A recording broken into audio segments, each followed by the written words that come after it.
السلام عليكم ورحمة الله تعالى وبركاته. مرحبا بكم في قناتكم دائما اللي هي مطبخ ام الحسن المغربية في مصر. كما كتشوفوا المكون ديالنا اليوم اولا الطبق الاساسي ديالنا اليوم هو بسبوسة بالفينو. كتجي رائعة خفيفة هشيشة لذيذة، ما كتطلبش معنا بزاف ديال المقادير، كتعطينا تبارك الله كاس ونص. كمية هذه الا بغيتو تضعفوا المقادير مرحبا. كتجي هشيشة رائعة كما كتشوفوا. كندهنوها بالمربى والكوك، كتجي فتية كما كتشوفوا، وما مدقسه ما معجنه ما والو، كتجي رائعه. انا نخليكم ان شاء الله حتى لاخر الفيديو باش تشوفوا الطريقه والمقادير اللي استعملتها في الفيديو ديالي، ونتلاقاو ان شاء الله في فيديو اخر. استودعكم الله.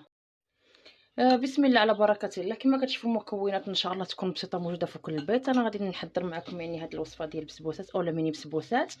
كتحضر يعني في الدقيقه 9 كما كنقولوا للفطور لضيافك للكوتي ديالك، سهله وبسيطه. كما كتشوفوا معايا هنايا درت هنا واحد البيضه يعني خارجه من الثلاجه واخده حراره غرفه المطبخ، ضروري هنا متعدي الذوق. عندي هنايا واحد القبصه ديال الملح، عندي هنايا واحد الساشي ديال الفاني اولا قشور ديال الحامض اولا قشور ديال البرتقال اللي عندكم. عندي هنا نص كاس ديال السكر، هادي راه غير نسكافي طحت لي تما. نص كاس ديال السكر. انا دائما كنقول لكم الحلاوه كتبقى على حسب نتوما شنو كتبغيو. هذيك غير نسكافي ماشي مشكل. صافي غادي نضربو مزيان هاد السكر ديالنا مع البيض حتى كيذوب لنا داك السكر وسط البيض. هنا ممكن تستخدموا يعني المولينيكس اولا الخلاط الكهربائي في هذه المرحله هذه.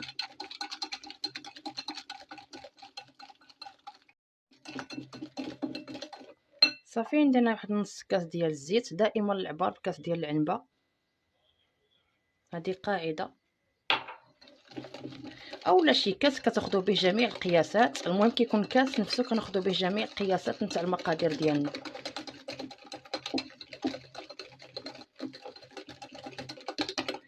هنا عندي كاس لاروب ديال عصير ديال البرتقال، اولا ديروا الحليب. كاس لاروب نفس القياس، يا الحليب يا عصير ديال البرتقال اللي بغيتو.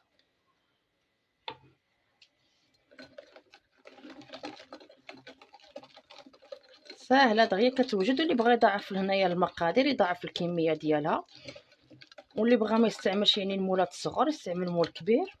كتبقى دائما هنا الاختيارات ديالكم.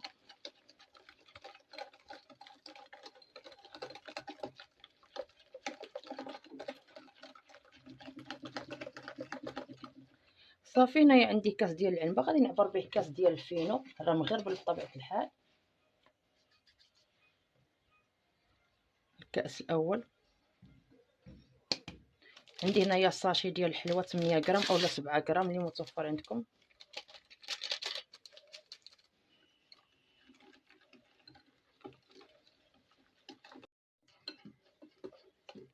هنا غادي نعبر الكاس الزواج، ولكن نبقى نخويه غير بشويه. تقدر تهز لي كاس ونص، كاس يعني جوج كيسان لاروب ولا كاس ونص على حساب النوعيه ديال الفينو. ها هو الكاس الثاني غادي نخوي النص كما كتشوفوا. انا خليت النص. غادي نشوف هنا بطبيعه الحال غادي يكون عندنا الخليط شويه يعني ثقيل. غادي شحال ما جلسنا هكا يعني دقيقه جوج ثلاثه غادي يبدا يشرب بحال النوعيه تاع السميده. ما نثقلوش من الديبار. هنا غادي نزيد غير شويه، تقريبا باقي لي هنايا شحال ربع كاس.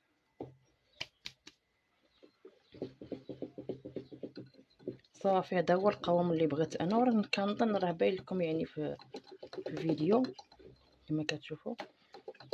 الا زدنا ثاني غادي تجينا مدقسه خايبه. صافي كيبان لنا هنايا ربع كاس. الله يعاون. هنا نخلطو مزيان. هنا نكون خديت يعني المولات ديالي بطبيعه الحال قبل ما نبدي معكم التجهيزات ديال البسبوسه. كندهنهم بالزبده وكنرشهم بالفينو. هذه قاعده دائما كنعدلوها هي الاولى باش كنربحوا الوقت. الفران ديالي شعلاتو على 180 شاعله غير من التحت. غادي ندخل فيه هاد البسبوسات ونوضو غير على 170.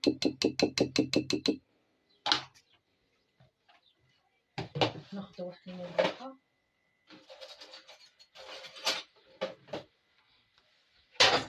هنايا كيبقاو ليمون اللي كتستعملوهم على حسب اللي بغيتو، مدورين هكا اوفال كما كتشوفوا معايا. انا هنا دهنتهم. شفتوا غير هاد الدقيقه هادي وبدا كيتقاد. صافي نبدي نخليو يعني نخويو الثلث ولا الثلثين، نخليو فين تطلع. هادي عمرتها باش ما تفيضناش. صافي كنظن هاد المرحله هادي كلشي كيعرفها. بغيتكم تجربوا هاد البسبوسات هادو ولا ميني بسبوسه بالفينو، كيجيو هشاش وخفاف ورطبين على السميده. تقريبا كنديروا 2 معالق. انا درت غير هاد المولات هادي، الا شاطت لي يعني الكميه غادي نزيد ندهن المولات ديالي اخرين ونعمرهم.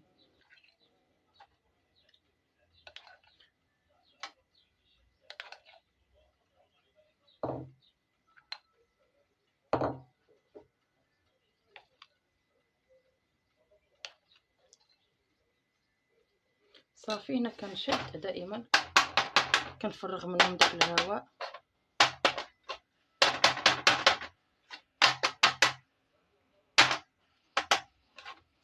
صافي انا بقيت لينا قيمه 2 ديال المولات، غادي ندهنهم كذلك بالزبده ونرشهم بالفينو وندخلهم ان شاء الله الفران، ونتلاقاو في المرحله المواليه. كما كتشوفوا معايا البنات، صافي انا راها طابت، يلا خرجتها. كتخرج بكل سهوله تبارك الله، محمره، اللون ديالها ذهبي، ما كنلقاش معاها شي مشكل حيت دهني المول ديالنا مزيان. صافي انا هنايا هاد المرحله هادي ان شاء الله غادي ندهن هاد الكوفيتير ديال المشماش ونزينها بالكوك. ما كتحتاج اننا نسقيوها، كتجي فتيه ورطبه بزاف. صافي هادشي اللي كنتلاقاو ان شاء الله في طبق التقديم.